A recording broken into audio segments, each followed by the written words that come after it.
ಈಗ ಕರ್ನಾಟಕದಲ್ಲಿ ಆ ಮನ್ರೇಗಾ ಮುಂದುವರಿಯುತ್ತೋ ಅಥವಾ ರಾಮಜಿ ಬಿಲ್ ಅನ್ನ ನೋಡಿ, ಸದ್ಯಕ್ಕೆ ಮನ್ರೇಗಾ ಮಾರ್ಚ್ 31 ತನಕ ನಡೆಸಲೇಬೇಕಾಗ್ತದೆ.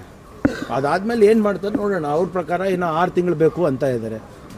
ಆಮೇಲೆ ಅದ್ರದ್ದು ರೂಲ್ಸ್ ಬಂದಿಲ್ಲ. ಅವ್ರು ಯಾವ ಪ್ಯಾರಾಮೀಟರ್ ಮೇಲೆ ನೋಟಿಫೈ ಮಾಡ್ತಾರೆ, ಯಾವ ಪ್ಯಾರಾಮೀಟರ್ ಮೇಲೆ ಅಲೋಕೇಶನ್ ಮಾಡ್ತಾರೆ ಅಂತ ಯಾವುದು ಕೂಡ ಬಿಲ್ನಲ್ಲಿ ಸ್ಪಷ್ಟನೆ ಇಲ್ಲ. 60 ದಿನ ನಿಷೇಧ ಮಾಡಿದ್ದಾರೆ. ಇದಕ್ಕೆಲ್ಲ ಉತ್ತರ ಕೊಡ್ಬೋದಾಗಿತ್ತಲ್ಲ.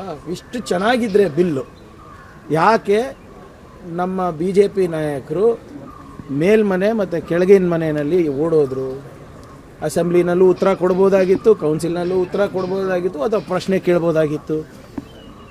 ಓಡೋಗ್ಬಿಟ್ಟು ಇವತ್ತು ಜಾಹೀರಾತು ಮೂಲಕ ಪ್ರಶ್ನೆಗಳು ಕೇಳಿದ್ರೆ 2 ವಾರ ನಡೆಸಿದ್ವಲ್ರಿ, ಯಾಕೆ ಅದರಲ್ಲಿ ಉತ್ತರ ಕೊಟ್ಟಿಲ್ಲ BJP ಅವರು? ಈಗಾಗಲೇ ನಾವು ನೋಟಿಸ್ ಇಶ್ಯೂ ಮಾಡಿದ್ದೀವಿ ಎಲ್ಲ DC ಗಳಿಗೆ, ಎಲ್ಲೆಲ್ಲಿ ಪಂಚಾಯತ್ ಅವಧಿ ಮುಗಿದಿದೆ ಎಲೆಕ್ಷನ್ ಪ್ರಕ್ರಿಯೆಗಳನ್ನು ಪ್ರಾರಂಭ ಮಾಡಿ ಅಂತ. Will do it. Reservation as per ರೂಲ್ಸೇ ಆಗಬೇಕಲ್ಲ ಇವ್ರೆ. ಅದನ್ನು ನಾವೇನು ಹೊಸ ರಿಸರ್ವೇಷನ್ ಮಾಡೋಕ್ಕಾಗಲ್ಲ. ಕೆಲವು ಪುನರ್ವಿಂಗಡಣೆ ಅದಕ್ಕೂ ಒಂದು ಪ್ರೋಸೆಸ್ ಇರ್ತದೆ. ಆ ಪ್ರೋಸೆಸನ್ನು ಫಾಲೋ ಮಾಡಿ ಮಾಡ್ತೀವಿ. What is wrong with that? Which rule, which law of the Constitution am I overlooking or am breaking? Nothing.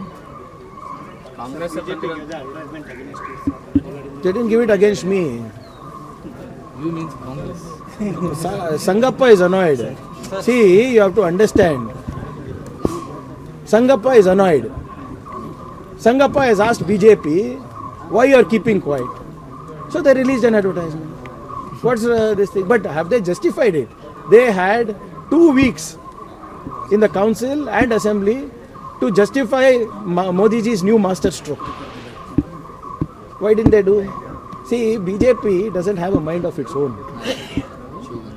RSS controls it. So they are upset about Sangappa and that's why they have done it. Sir, ಈಗ ಕಾಂಗ್ರೆಸ್ನವರು ಗಾಂಧೀಜಿ ಉಪನಾಮ ಕದ್ದಿದ್ದಾರೆ ಅಂತ ಪ್ರಧಾನಿಯವರು sir Rahul Gandhi ಮತ್ತೆ ಕಾಂಗ್ರೆಸ್ನವರು ಇತಿಹಾಸ ಗೊತ್ತಿರಲಾರ್ದವ್ರಿಗೆ ಏನ್ರಿ ಮಾತಾಡ್ತೀರಾ? ಇವ್ರಿಗೆ ಏನಾದರೂ ಇತಿಹಾಸ ಗೊತ್ತಿದೆಯಾ? ಮೋದಿ ಅವ್ರಿಗೆ ಇತಿಹಾಸ ಗೊತ್ತಿದೆಯಾ? ಹೊಸ ಇತಿಹಾಸವನ್ನೇ ಸೃಷ್ಟಿ ಮಾಡ್ಲಿಕ್ಕೆ ಕೊಡ್ತಾ ಇದ್ದಾರಲ್ಲ. ಎಲ್ಲ ಇತಿಹಾಸ ಪುಟಗಳನ್ನು ಹರಿದಿ ಎಲ್ಲ ಟೆಕ್ಸ್ಟ್ ಬುಕ್ಕನ್ನು ಚೇಂಜ್ ಮಾಡ್ತಾ ಇದ್ದಾರೆ, ಯೂನಿವರ್ಸಿಟಿ ಸಿಲೆಬಸನ್ನು ಚೇಂಜ್ ಮಾಡ್ತಾ ಇದ್ದಾರೆ. ಆಯ್ತು ರೀ, ಒಂದು ವೇಳೆ ನಾವು ಗಾಂಧಿಯವ್ರ ಹೆಸರು ತೊಗೊಂಡು ನಾನು ಇವಾಗ ಬೇರೆ ಹೆಸರು ಇಟ್ಕೋಬೇಕಂತೀನಿ, ಏನು ಕಾನ್ಸ್ಟಿಟ್ಯೂಷನಲ್ಲಿ ತಪ್ಪ ಅದು? ಇವ್ರು ಸರ್ದಾರ್ ಪಟೇಲ್ ಹೆಸರು ತೆಗೆದುಬಿಟ್ಟು ಇವ್ರ ಹೆಸರು ಇಟ್ಕೊಂಡಿದ್ದಾರಲ್ಲ ಸ್ಟೇಡಿಯಮ್ಮಿಗೆ, ಅದು ಸರಿನಾ? ಮೋದಿಯವರು ನರೇಂದ್ರ ಮೋದಿ ಸ್ಟೇಡಿಯಮ್ಮು ಯಾರ ಹೆಸರು ಕಿತ್ತು ಮಾಡಿದ್ದು? ಇವ್ರು ನಾನು ಹೇಳಿದ್ದೀನಲ್ಲ, ಇವ್ರದ್ದು ಏನು ಗೇಮ್ ಚೇಂಜಿಂಗ್ ಇಲ್ಲ, ಬರೀ ನೇಮ್ ಚೇಂಜಿಂಗು. ಇವ್ರು ಇಷ್ಟು ಚೆನ್ನಾಗಿದ್ದರೆ ಬಿಲ್ಗಳು ಯಾಕೆ ಇವ್ರು ಹೆದರ್ತಾ ಇದ್ದಾರೆ ಪಾರ್ಲಿಮೆಂಟಿಂದ ಉತ್ತರ ಕೊಡೋಕ್ಕೆ? ಒಂದೇ ಒಂದು ಪ್ರೆಸ್ ಕಾನ್ಫರೆನ್ಸಲ್ಲಿ ಕೂತ್ಕೊಂಡು ಬಿಡಲಿ ಸರ್, ಸಾಕು ನಮಗೆ. ನೀವು ದಿನ ಬಂದು ಇಷ್ಟೆಲ್ಲ ನಮ್ಮ ಪ್ರಶ್ನೆ ಕೇಳ್ತೀರಲ್ಲ, ನಾವು ಎಲ್ಲದಕ್ಕೂ ಉತ್ತರ ಕೊಡ್ತೀವಿ, ಸರಿನೋ ತಪ್ಪು, ಪಾರದರ್ಶಕವಾಗಿ ಪ್ರಾಮಾಣಿಕವಾಗಿ ನಿಮ್ಮ ಎದುರು ನಿಂತು ನಾವು ಮಾತಾಡ್ತೀವಿ. ಆ ಧೈರ್ಯ CM ಪ್ರಧಾನಮಂತ್ರಿಗಿಲ್ವಾ? ರಾಹುಲ್ ಗಾಂಧಿ ಅವ್ರು ಪ್ರೆಸ್ ಕಾನ್ಫರೆನ್ಸ್ ಮಾಡಿದಾಗ 500 ಜನ ಪ್ರೆಸ್ನವ್ರು ಇರ್ತಾರೆ. ಅವ್ರು ಏನು ಕೇಳಿದ್ರು ಕೂಡ ಉತ್ತರಿಸ್ತಾರೆ, ಯಾವುದೇ ಮುಜುಗರ ಇರಲಾರ್ದೆ ಪ್ರಾಮಾಣಿಕವಾಗಿ. ಗೊತ್ತಿದೆ ಅಂತಾರೆ, ಗೊತ್ತಿಲ್ಲ ಅಂದರೆ ಇಲ್ಲ ಅಂತಾರೆ. ಪ್ರಧಾನಮಂತ್ರಿ ಅವರು ಏನು ಮಾಡ್ತಾರೆ? ಅವ್ರು ಕೆಲವು ಯಾರಿಗೆ ದುಡ್ಡು ಕೊಟ್ಟಿರುವಂಥ ಮಾಧ್ಯಮದಾಗೆ ಅವ್ರಿಗೆ ಕರೆಸ್ಬಿಟ್ಟು ಮಾವಿನಕಾಯಿ ಹೆಂಗೆ ತಿಂತೀನಿ, ವಾಚ್ ಯಾಕೆ ಲೆಫ್ಟ್ ಹ್ಯಾಂಡ್ನಲ್ಲಿ ಉಲ್ಟಾ ಹಾಕ್ಕೊತೀನಿ, ನನಗೆ ಮೆಮೊರಿ ಪವರ್ ಹೆಂಗಿದೆ, ನನ್ನ ಸ್ಕಿನ್ ಎಷ್ಟು ಚೆನ್ನಾಗಿ ಉಳಿತಾ ಇದೆ, ಅದೇ ಚರ್ಚೆ ಮಾಡೋಕ್ಕಿರೋದು ಪ್ರೈಮ್ ಮಿನಿಸ್ಟರ್ ಅವರು. ಸೊ ಇದು ಅವ್ರಿಗೆ ಧೈರ್ಯ ಇದ್ದರೆ ಒಂದು ಪ್ರೆಸ್ ಕಾನ್ಫರೆನ್ಸ್ ಅಟೆಂಡ್ ಮಾಡಲಿ ಅಪ್ಪ ಮೋದಿಯವರು. ಅದಾದಮೇಲೆ ಪಾರ್ಲಿಮೆಂಟ್ನಲ್ಲಿ ಉತ್ತರ ಕೊಡಿ.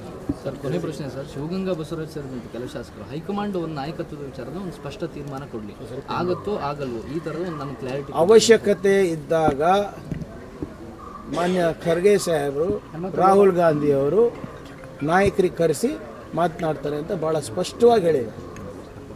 When time comes they will decide. So ಅವ್ರ ತೀರ್ಮಾನ ಇದೆ. ಸೊ ಸುಮ್ಮನೆ ಯಾರು ಏನು ಹೇಳಿದ್ರು ಮಾಧ್ಯಮದಲ್ಲಿ ಅದಕ್ಕೆ ಬೆಲೆ ಇದೆ. See, very clearly the Congress President Mr. Kharge has said that when they deem right, when they think they should intervene, they will intervene. Mr. Gandhi and Mr. Kharge will take a call when necessary. It does not matter what I say or anybody else says in front of the media. Sir ತಿರುಪತಿಯಲ್ಲಿ ಬಳಸ್ತಾ ಇದ್ದ ಲಡ್ಡುಲಿ ಕಲಬೆರಕೆ ಆಗ್ತಾ ಇದೆ ಅಂತಂದು ಹೇಳಿ report ಬಂದಿದೆ.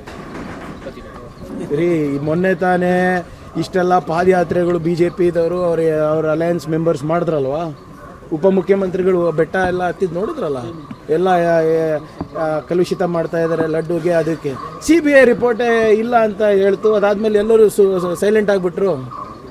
ಈಗ ಮತ್ತೆ ಚಾಲು ಆಗಿದೆಯಾ? SIT ಮಾಡಿತ್ತು ಸರ್, SITಯಲ್ಲಿ ಅದು ಮತ್ತೆ CBI ಏನು ಮಾಡಿ, CBI ಎನ್ಕ್ವೈರಿ ಕೊಟ್ಟಿದ್ರಲ್ಲ, ಮತ್ತು CBI ಇದಕ್ಕೆ SITಗೆ ವ್ಯತ್ಯಾಸ ಇದೆಯಾ? ಅಂದರೆ ಮೋದಿ ಸರ್ಕಾರನ ಸುಳ್ಳು ಹೇಳ್ತಾ ಇದೆ ಮತ್ತು ಈ ಸರ್ಕಾರನ ಸುಳ್ಳು ಹೇಳ್ತಾ ಇದೆ. ಅವರಿಬ್ರು ಜಗಳಕ್ಕೆ ನಮ್ಗೆ ಯಾಕೆ ಎಳಿತಾ ಇದ್ದೀರಾ?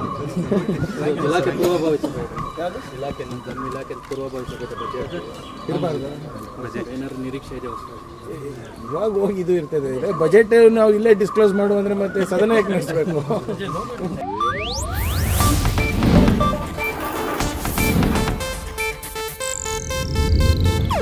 ಇದು ಏಷ್ಯಾನೆಟ್ ನ್ಯೂಸ್ ನೆಟ್ವರ್ಕ್ ಪ್ರಸ್ತುತಿ.